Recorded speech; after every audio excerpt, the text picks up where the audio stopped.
बाबा रामदेव की आज कोरोनिल जो वैक्सीन है वो लॉन्च हो गई है और उन्होंने दावा भी किया है कि 1 करोड़ लोग उनकी वैक्सीन से ठीक भी हुए हैं। अच्छा, तो आपने लगवाई क्या? मुझे कोरोना ही नहीं हुआ, आप उस पर बताइए। तो ये कोरोना, जिनको कोरोना हुआ है उन्हीं को लग रही है क्या? वो आप बताइए ना। वैक्सीन पर बताइए ना। वैक्सीन निकालिए, इतना बहिष्कार करते हैं, वैक्सीन निकाल दिया आपने, निकाल दी क्या वैक्सीन?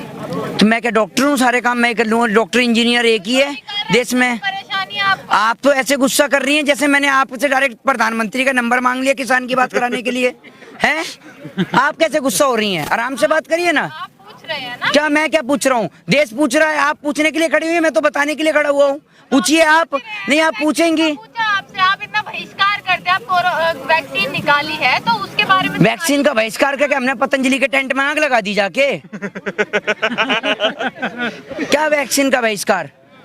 आप एक बात मुझे बताओ, अगर वैक्सीन का इतना ही फायदा है तो वो जो 24 घंटे बैठकर मोदी करके ओएमजीसी में हराम का खाता है उस संबित पात्रा, उसे भी तो कोरोना का लक्षण हुआ था। तो सबसे पहले अगर सुआ भोपना है तो उसके घोपो।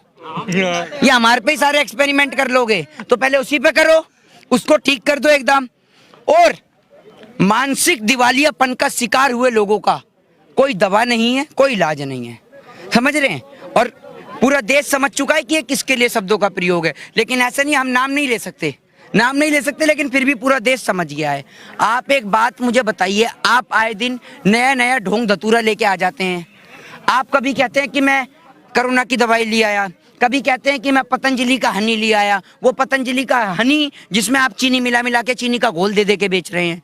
तो आप देश को क्यों पागल बना रहे हैं? आपके पास अगर कोई इलाज है तो उसे अपने ऊपर टेस्ट करिए।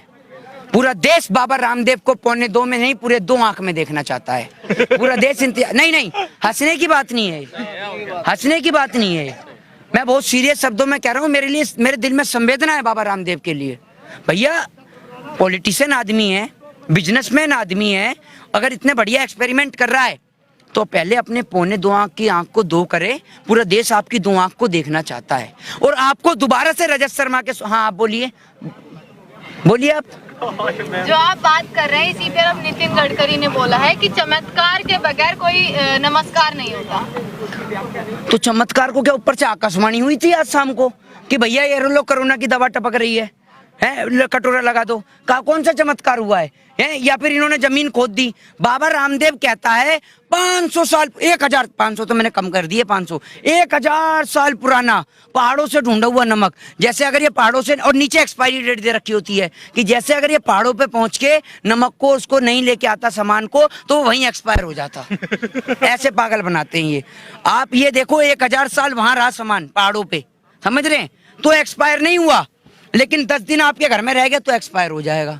तो बाबा रामदेव जो पागल बना रहे हैं ना पूरे देश को, वो पूरा देश देख रहा है। स्वदेशी की आड़ में करोड़ों रुपए की संपत्ति जब्त हो गई है। इनकी करोड़ों रुपए की संपत्ति खा गए हैं। करोड़ों रुपए इनके ऊपर तो इनकम टैक्स की जांच बैठनी चाहिए। और ये बाबा रामदेव जमीन पे बैठ के दिखाना पड़ेगा कि कैसे बैठते हैं। ये बैठ ही जाता हूँ मैं। ये बाबा रामदेव ने ऐसे करके पूरा कटघरा जमा कर, ऐसे करके, समझे, यूं करके ऐसे पाँव पे पायत रखे। बच्चों आपको 35 रुपए पेट्रोल चाहिए या आप उसे वोट देंगे जो 70 रुपए पेट्रोल देगा? किसे वोट देंगे आप? बताइए बच्चों। आज उससे पूछो बच्चों के पिताजी से कि पिताजी आज पेट्रोल के दाम आसमान छू रहे हैं, डीजल के दाम आसमान छू रहे हैं, आप कहाँ हैं? आप बताइए ना। ये बाबा रामदेव, अब आप ये समझिए 2014 से पहले इसको महंगाई डायन लगती थी। 2014 से पहले महंगाई इसको डायन लगती थी और अब 2021 में इसकी भौजाई हो गई है। समझ रहे हो आप? अब भौजाई हो गई है इसकी। और कभी यूं करके तो कभी, आज इसके सारे ड्रामे, कभी यूं करके 1 2 ऐसे पूरा देश इन्होंने लूट लिया। ये उठक बैठक लगा के आंख मिचिया कर पूरा देश इसने लूट लिया। आप एक बात बताइए मुझे, इस 2.25 आंख वाले बाबा रामदेव का, देश के किसान का मक्का 10 रुपए किलो नहीं बिक रहा, इसका मक्के का आटा 40 रुपए किलो बिक रहा है? ये एक बात मुझे बताइए, गाय का दूध आज 70 रुपए लीटर नहीं बिक रहा, 60 रुपए लीटर नहीं बिक रहा, इसका गौमूत्र 90 रुपए लीटर बिक रहा है और वो भी नहीं पता। अरे यार एक बात मुझे बताओ, इतना गौमूत्र कहाँ से आ रहा है? क्या गाय के नीचे आपने टपी लगा दिया क्या? और सुनिए, गौमूत्र में भी वैरायटी गाय का। व्हाट्सएप यूनिवर्सिटी वालों का सुनिए, व्हाट्सएप यूनिवर्सिटी वालों का, गाय के पहले मूत्र से हार्ट अटैक की बीमारी सही होती है। पहला मूत्र क्या होता है? गाय ने डायरी रख रखी है, ये पहला करा दिन का, ये दूसरा करा, ये आखिरी है। डायरी है क्या गाय पे? आपने देश का मजाक बना दिया है। आप रामायण की बात करते हैं, रामायण नहीं पढ़ी क्या तूने भाई बाबा रामदेव? जब सारे देश के अंदर, आप ये सुनिए, जब सारे देश के अंदर रामायण के अनुसार अगर आप रामायण की बात करते हैं तो उस समय सतयुग के अंदर रामायण के अनुसार जब भगवान श्री राम के भाई लक्ष्मण जी मूर्छित होते हैं तो उस समय लंका से सुषेण वैद्य को लाया जाता है और संजीवनी बूटी लाई जाती है। समझ रहे हैं? उस समय भी वैद्य को लाया जाता है। इस कलयुग के भाषण जीवी को, इस कलयुग के चुंदिया को, पौने 2 आंख वाले को आप ये समझिए, सुनिए, ये समझिए कि जब अस्पताल की सुविधा करानी थी, लोगों को डॉक्टर मुहैया कराने थे, तब ये कह रहे हैं ताली बजा लो, थाली बजा लो। अरे भैया, अगर ताली बजाने से कोरोना खत्म होता है, थाली बजाने से कोरोना खत्म होता है, तो मैं तसला पीट दूं यहाँ लाकर, कोरोना खत्म हो जाएगा क्या? विरोध करना है बस, कुछ भी चीज। तो आप एक मिनट सुनिए ना, तो एक अरे मोदी जी का विरोध क्या? आप क्या मोदी जी की वकालतगिरी कर रही हैं आप, हैं? एक बात मुझे बताइए, सारे विरोध करते हैं, फिर कोई तो खूबी भी तो होगी, कोई खूबी है ना? अरे खूबी है तो सही, क्या बात कर रही है? सारी खूबी तो उन्हीं में है, आप में हम में कहाँ है खूबियाँ? सारी खूबी तो उन्हीं में है।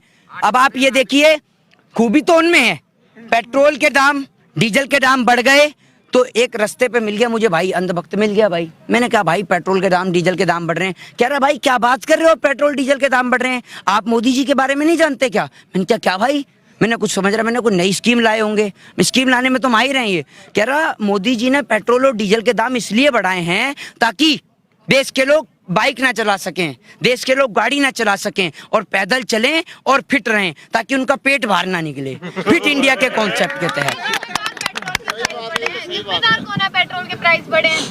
नेहरू नेहरू जिम्मेदार है। आप ये समझिए ना, नेहरू जिम्मेदार है, हर चीज के लिए नेहरू जिम्मेदार है। ठीक है, पुलवामा की घटना होती है तो नेहरू जिम्मेदार है, चीन हमला कर रहा है तो नेहरू जिम्मेदार है, पाकिस्तान हमला कर रहा है तो नेहरू जिम्मेदार है, लोगों के पास खाने को रोटी नहीं है तो नेहरू जिम्मेदार है। ठीक है, संबित पात्रा को कोरोना हो जाता है तो नेहरू जिम्मेदार है, हर बात में नेहरू जिम्मेदार है। तो भैया नेहरू की एक सूची बना लो, उसका नाम लिख लो, नेहरू से बात करने के लिए आप ऊपर भेज दो स्टेशन पे, एक आध आपका कोई नेता फ्री हो तो, या अगर आपके संपर्क होते हो तो बात कर लो नेहरू से भी। और क्या, नेहरू को कब तक जिम्मेदार ठहराते ही रहोगे आप? और हर बात के लिए नेहरू ही जिम्मेदार है, ये भी आप ध्यान रखिएगा। अपनी जिम्मेदारी भी तो लीजिए ना।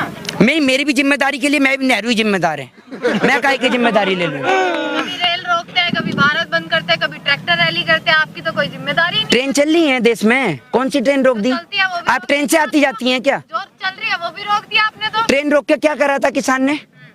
हूँ क्या कर रही है बताइए ना। आप गए थे ना रेल रोको। अरे मेरी बात तो सुनिए, मेरी बात तो सुनिए, आप बेहतर आप कह रही है ना ट्रेन रोकी, तो ट्रेन रोक के क्या करा आप भी तो बता दीजिए। 1 मिनट रुके, क्या करा? नुकसान कर रहे हो आप क्या? जनता का। 6 महीने, सुनिए 6 महीने जब देश की स्थिति को ही बंद कर दिया, देश में सब कुछ ठप कर दिया, तब आपके मुंह में फेविकॉल मरीन का मजबूत जोड़ अटका हुआ था, तो आपकी आवाज नहीं निकली है। 6 महीने तो नहीं बोला आपने कि देश की संपत्ति रुक रही है, देश में लोग भूखे मर रहे थे। और सुनिए, आप मत करिए, जब बोला 6 महीने क्यों नहीं बोला? किल आपको पता है, 1 मिनट, आपको पता है मैंने बोला नहीं बोला? जब बिल आया ना तो बिल को लेकर दिल्ली के राजघाट से महात्मा गांधी, जहां पर 102 साल पहले महात्मा गांधी जी ने ठेका प्रथा का समापन किया, वहां तक पदयात्रा निकाली। समझ रहे हैं? और अगर बातों से पेट भर जाए ना तो मोदी अकेला इतना बोलता है कि लोगों को कमाना ही ना पड़े। समझ रहे हैं आप? हैं? तभी तो संशोधन और होल्ड पर बात की जाती है ना बार बार। तो आप एक काम करिए ना, सुनिए, होल्ड की बात आप कर रही हैं, संशोधन की बात कर रही हैं, आपसे कहूँ आप अपनी 3 मंजिला इमारत को छोड़कर झुग्गी में रह लेंगी तो रह लेंगी क्या? रह लेंगी? बताइए। हित की बात हो। अरे हित तो छोड़िए, हमारा हित छोड़िए, अपना हित बता दीजिए, क्या का हित है? तो आपका भी, मैं भी कह दूं आपका हित है, 3 मंजिल की वो छोड़ के आ जाओ, झुग्गी में रह लो, यहाँ पर आपका हित है। समझ लो कि बिल्डिंग गिरेगी तो आपको कोई दिक्कत नहीं होगी, हित है आपका, झुग्गी में रहो, क्योंकि झुग्गी गिरेगी नहीं, रह लोगी आप। क्यों आपकी बात क्यों नहीं करें? आप देश में नहीं रहते, आप देश में नहीं रहते। बहुत बढ़िया, ताली बजाते हैं। विभाजन आपने ही कर दिया ना अंधभक्त और उसमें क्यों देश भक्ति में कर दिया विभाजन। सर्टिफिकेट भाजपा वाले बांट रहे हैं और विभाजन हमने कर दिया है।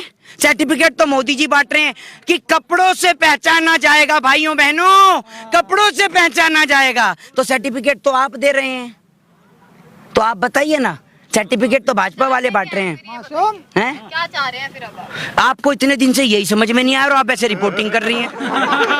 अरे हम तो बिल वापसी चाहते हैं, बिल वापसी तो हमारे घर वापसी। आप भी तो समझिए ना, 200 शहादत होगी है, सरकार पीछे हटने को राजी नहीं है, तो आप लोग भी तो समझिए ना थोड़ा। सरकार ने हमें चुना है, हमने सरकार को चुना है। आपने चुना है सरकार, तो फिर पीछे कौन हटेगा? 2 बार वो भी अरे पीछे कौन हटेगा, आप या मैं? हम सरकार हटेगी या हम हटेंगे? समझ लीजिए ना, हट जाइए, क्या हो गया? क्यों समझ लें, 200 परिवारों की जिम्मेदारी आप लेंगी? किसानों का तो सोचिए, क्योंकि सरकार का कहना है बिल जो है वो गरीब किसानों के लिए। ये तो शुक्र है आपका, ये तो शुक्र है कि आपने किसान तो बताया, सरकार तो किसान भी नहीं बता रही है। नहीं बता रहे, आप क्या बात कर रहे हैं? 87 दिन से हम किसान नहीं बता रहे। मीडिया पर सवाल मत उठाइए सबसे पहले आप। तो मैंने मीडिया पे कौन सा सवाल खड़ा कर दिया?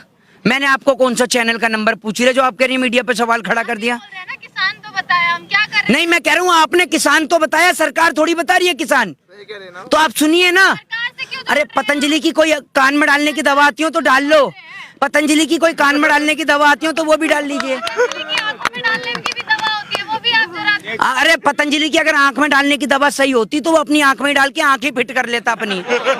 समझ रहे हैं? देश तो बाद में फिट होगा, पहले आंख फिट कर लीजिए अपनी।